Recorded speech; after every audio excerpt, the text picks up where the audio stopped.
มือคีย์บอร์ด2 คนนี่นะ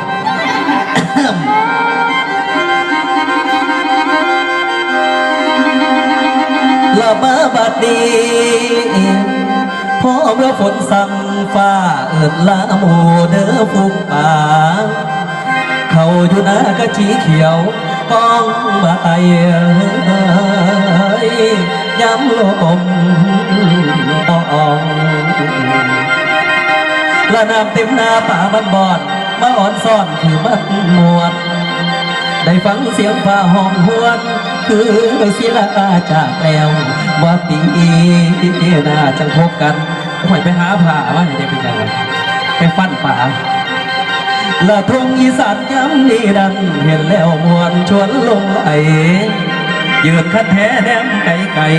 นกไก่นาทลาลอนละเบิ่งพุ่นแม่พ่อยายแต่เพิ่นลงตอนไปดักป่าอยู่หน้าลุงเขาแต่ก่อเขียวจุ้มกุ้มซุ้มปลาเข็งอีดบอนปลาซิวหน่อยพันแทงละอายละขึ้นฮอดเองคิดทอดน้องและอายผู้ไกลถิ่นดินอีสานไปเห็นงานอยู่เมืองไก่เป็นจังได้เฮ้ยนอทางผู้อุ่นสิออกสินมาจังหน่อยละข่าวทีวีสั่งมาหุ่นมีหลายซุ่มหุ่นหลายฝ่ายป่านนี้จะพอสิ้นละคันละบากอยู่เมืองใหญ่กับอีสานมาอันเขามากินเขาเป็นใบปลาจังสี่เนี่ยชีวิตคนเศร้าหน้าเสื้อผ้ากับงามกับบ่มีที่ใส่นะเพื่อนเนาะใส่ส่งขาสั่นจังสิละอยู่บนใดในแผ่นลาสิสุขพอดอกเขื่อนเฮาย้ำใจเอาให้ขึ้นหน้าจำปนป่ากระสุกโลนและชีวิตคนไทยบ้านเอาอีหยังมาใส่โอ้ยขอบคุณขอบใจหลายๆเด้อโอ้ยเจ้าภาพเจ้าสังฆาเพื่อใจดีดีให้เสือตัวหนึ่งโอ้ยคือเนาะและชีวิตคนไทยบ้านคนอีสานเว้ากันได้มาเบิ่งเด้อย้ำตะเวนคอยบายก่อเขาเขียวแสงแดดตอมโอ้ยมองแล้วผัดแหงดำละฟูปลาเต้นตื่นน้ำกับแท่กิวสิเปืนดีป่าขอทีเพื่อนตกหลุมพอใหญ่แต่เพื่อนดักไว้ละแถวหน้าเทิงหน้าไต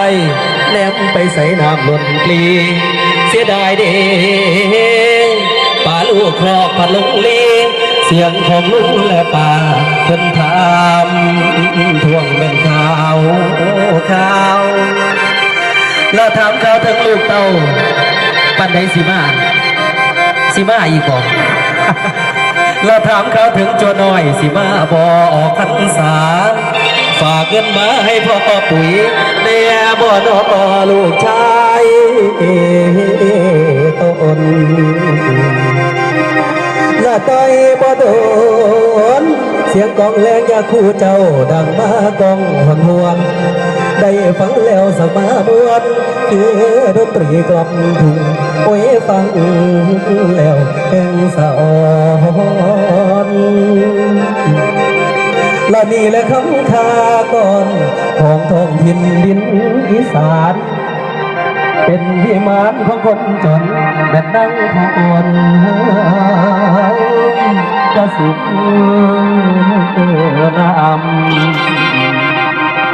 และยามฝนลาป่าพ่อน้ำไหลลงคออยู่บนลีกลับมาเด้อน้องพี่แต่งชุดสีดอโกโกมาเดินทางมาทุ่งนาเดินคนขายโอ้ยสู่พี่เจ้าผู้นี้บอกคือ